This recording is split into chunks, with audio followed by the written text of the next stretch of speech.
Hey guys, what's up? It's Seth with indemandcareer.com and skipcollegeforsuccess.com. I show people how to get jobs in digital marketing and how to get started in life faster, cheaper, and smarter than college. And in this video, I want to talk to you about why your guidance counselor should be put in jail.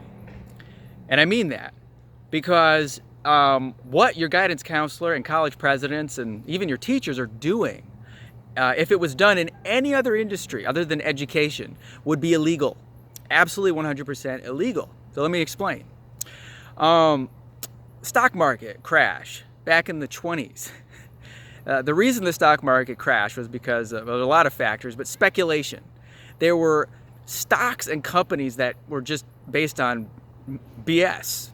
They weren't based on anything. And average people were investing their money into these companies. And when the market crashed, it brought everybody down, and created this huge unemployment, and the country was really in the shitter. Now, the Securities and Exchange Commission was created and legislation was passed by Congress in the 30s to protect consumers, consumer protection law.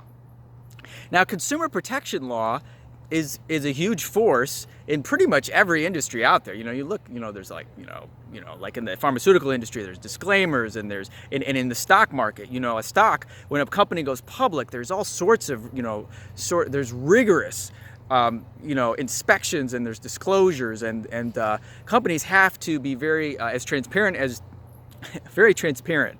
If you want to invest in a stock, you have the right to ignore this information, but you have to be disclosed all the risks of the stock, all the information that the company has, all the methodology behind what they're trying to do, the statistics, the numbers, the potential losses you could have. And all this stuff is in place to protect the public from bad investments. Now, the SEC also, you can invest in a stock it doesn't matter who you are, but if you want to invest in a private company, like, say I was raising money for a film, right? Or I want to do a startup, and I want you to put in $50,000 because this is going to be the next big thing. I got the next Facebook here, right? Well, technically, that is regulated. And if I take money from you, a private citizen, without following certain procedures, it's not legal. You are supposed to be, according to the SEC, if you're going to invest more than $10,000 in a private company, you have to be what they call an accredited investor, or at least what they call a sophisticated investor. Now, accredited investor has all these guidelines. It has to be somebody who has like a net worth of $2 million or an income of $200,000, or I forget the exact numbers, but it's designed to make sure that the individual is not only sophisticated enough to understand the risk of the investment they're making, but if they lose all their money, they're not going to be devastated. And so if I go around and it's illegal for me to, for example, to advertise a private placement publicly until it is cleared by the SEC, that's illegal. We put in jail for that, because they don't want people out there making wild claims that, oh, this is the next Facebook, you should give us a lot of money. And they definitely don't want people, sort of general members of the public doing this, because, hey, what if you put all your life savings into this company and it goes bust? That's terrible. This is how economies fail. Well, what do you think's happening in the education sector? Colleges are able to send their salespeople, which is like the representative or the admissions officers, to high schools to sell their product, which is college, to young people. The guidance counselors assist in this, pressuring and guiding young people into this purchase, a purchase of an education that they don't understand. Is an 18-year-old sophisticated enough to understand the investment they're making in this degree? No. Is this 18-year-old ever going to be able to get a loan if they apply for a business loan at a bank? No. But the same 18-year-old will be able to get a government loan for as much as $100,000 to pay for this thing called college, this product. And again, if this were done in any other industry, this would be absolutely illegal.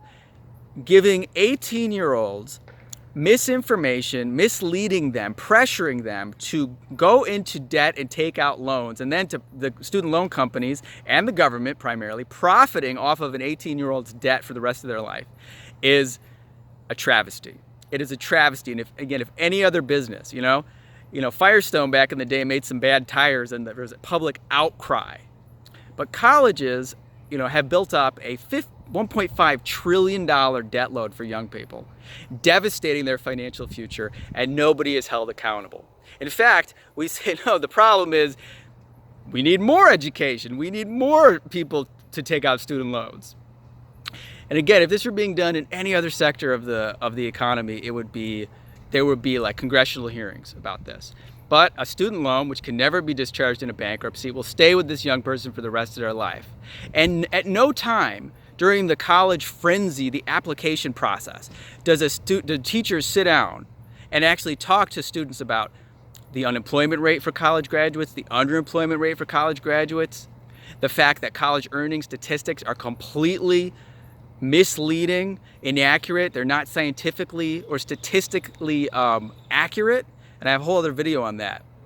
It's correlated data because smart people are pressured to go to college, they get their degree, they learn nothing, they go into debt, and then 10 or 20 years later they make some money, and that data goes back, and then the colleges say, hey, you know, Warren Buffett went to college and that's why he's a billionaire, so you should go to college because it's going to make you wealthy.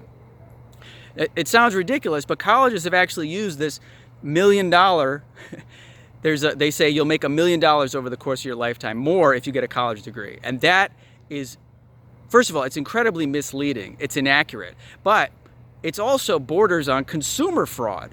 You really could not say something like that in any other industry without being subject to some type of litigation.